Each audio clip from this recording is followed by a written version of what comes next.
بسم اللہ الرحمن الرحیم۔ السلام علیکم ڈیئر اسٹوڈنٹس، کیسے ہیں آپ سب؟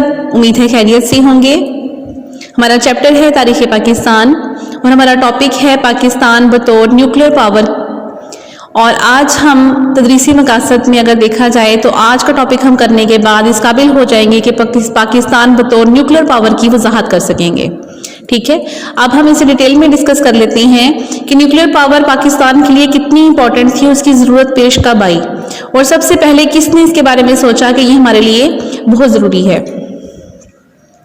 1971 میں ذوالفقار علی بھٹو نے اقتدار سنبھالا تو انہوں نے کہا کہ ایٹمی سائنس ہماری ترقی اور دفاع کے لیے ضروری ہے، لیکن انہوں نے ساتھ یہ بھی اس میں اضافہ کیا اور کلیئر کیا کہ ایٹمی توانائی کی خواہش ہم جنگ یا تباہی کے لیے نہیں کر رہے بلکہ اپنی بہتری اور ترقی کے لیے کر رہے ہیں۔ اور 1972 میں کراچی میں پہلا ایٹمی گھر بنایا گیا تھا، قائم کیا گیا تھا، مگر وہ ملک کی ضروریات کو پورا نہیں کر رہا تھا، اور پاکستان کی بڑھتی ہوئی صنعتوں کی ترقی کے لیے مزید ایٹمی توانائی کی ضرورت تھی۔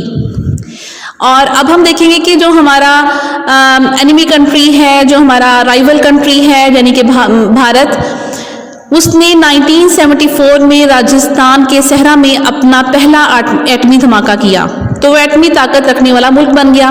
اب پاکستان کے لیے بہت بڑا چیلنج تھا کہ پاکستان کا ہمسایہ ملک، اور سب سے بڑی بات کہ جو اس کا مخالف ملک ہے اتنا بڑا، پاکستان کی سرحد ساتھ لگتی ہے اس کے، تو وہ ایک ایٹمی طاقت بن چکا ہے، تو پاکستان کے پاس وہ طاقت نہیں ہے، تو اس طرح سے جنوبی ایشیا کی طاقت کا توازن بھی بگڑ گیا تھا۔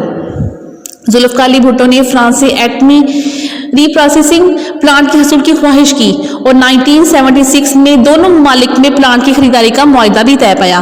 اس جو پلانٹ کی جو قیمت تھی وہ تھی $40 کروڑ، ٹھیک ہے، اس میں سے $10 کروڑ جو ہے وہ آن دا اسپوٹ یعنی کہ پہلی قسط کے طور پر ادا بھی کر دیے گئے، لیکن ابھی ہم نے خریدا نہیں، ابھی صرف ہم نے اس کی ادائیگی کی ہے یہاں پر۔ لیکن بھارت، روس اور امریکہ یہ جو بڑی طاقتیں ہیں، ان کو یہ بات پسند نہیں آئی، انہوں نے فرانس پر دباؤ ڈالا کہ پاکستان کو پلانٹ مہیا نہ کیا جائے، اور مجبوراً فرانس نے اس معاہدے کے باوجود پلانٹ کی فراہمی ہمیں روک دی۔ ٹھیک ہے، اب جو ہمارا نیکسٹ جو ہمارا پیراگراف ہے اس میں بتایا گیا ہے کہ جنرل ضیاء الحق کے دور حکومت میں ڈاکٹر عبدالقدیر خان کی نگرانی میں پاکستان کا جوہری پروگرام جاری رہا۔ ٹھیک ہے، کن کی نگرانی میں؟ ڈاکٹر عبدالقدیر خان کی نگرانی میں، اور کس کے دور حکومت میں؟ جنرل محمد ضیاء الحق کے دور حکومت میں۔ اور 1984 میں انہوں نے اعلان کیا کہ پاکستان نے یورینیم کو افزودہ کرنے کی تکنیک میں مہارت حاصل کر لی ہے۔ ٹھیک ہے، اب اس کو دوبارہ دیکھیں کہ جنرل ضیاء الحق کے دور حکومت میں ڈاکٹر عبدالقدیر خان کی نگرانی میں پاکستان کا جوہری پروگرام جاری رہا، اور 1984 میں انہوں نے اعلان کیا کہ پاکستان نے یورینیم کو افزودہ کرنے کی تکنیک میں مہارت حاصل کر لی ہے۔ جو نیکسٹ ہمارا پیراگراف ہے اس میں بتایا گیا ہے کہ پاکستان کے دشمن ناصر نے پاکستان کے جوہری پروگرام کے خلاف پروپیگنڈا کی مہم تیز کر دی، اور الزام لگایا کہ پاکستان امریکی F-16 اور فرانسیسی طیارے معراج کے ذریعے ایٹمی ہتھیار استعمال کر سکتا ہے جو بھارت کے بڑے شہروں سے رسائی حاصل کر سکتے ہیں۔ حالانکہ ایسا نہیں تھا، پاکستان اس پرپس سے نہیں کر رہا تھا، وہ صرف ایک ایٹمی طاقت بننا چاہتا تھا۔ اور 1989 یعنی کہ 1989 میں ڈاکٹر عبدالقدیر خان نے دعویٰ کیا کہ پاکستان نے ایٹمی ری ایکٹر بنانے کی صلاحیت حاصل کر لی ہے، اور یہ پاکستان کے لیے بہت بڑی بات تھی، بہت آنر کی بات تھی یہ۔ اور نیکسٹ پیراگراف میں ہے بھارت اور پاکستان نے اپنی جوہری پروگرام کو ایک دوسرے سے خفیہ رکھا تھا، مگر بھارت نے 1974 میں دھماکہ کر کے دنیا کو بتا دیا کہ وہ ایک ایٹمی قوت ہے۔ جو ہم نے لاسٹ میں ڈسکس کیا تھا وہ بھی 1974 کی بات ہی ہو رہی ہے، ٹھیک ہے، یہ بھی 1974 میں دھماکے کی بات ہی ہو رہی ہے۔ اور امریکہ نے اس رویے کو یعنی کہ امریکہ کے اس رویے کو جب انہوں نے دھماکے کیے اس کو نظر انداز کر دیا، مگر جب پاکستان نے اس میدان میں قدم رکھا تو اسے پریسلر ترمیم کی پابندیوں میں جکڑ دیا گیا۔ اب آپ سوچ رہے ہوں گے پریسلر ترمیم کیا ہے؟ پریسلر ترمیم جو ہے وہ جنوری 1992 میں پاکستان پر لگائی گئی تھی۔ اس کو اس کے خالق، اس کے محرک یعنی کہ اس کو بنانے والے تھے وہ تھے لیری پریسلر۔ اس نے پاکستان پہ یہ الزام لگایا تھا کہ وہ ایٹمی ہتھیاروں کے پھیلاؤ کر رہا ہے، اس کو روکنے کے لیے انہوں نے یہ ترمیم لگائی تھی، جس کی وجہ سے پاکستان کو اقتصادی امداد بند کر دی گئی تھی۔